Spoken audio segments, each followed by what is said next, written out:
लक्ष्मण जानकी जय बोलो हनुमान की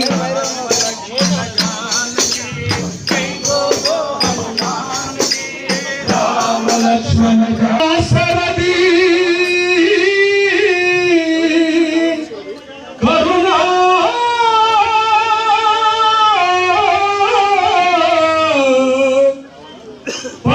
पयोनिधि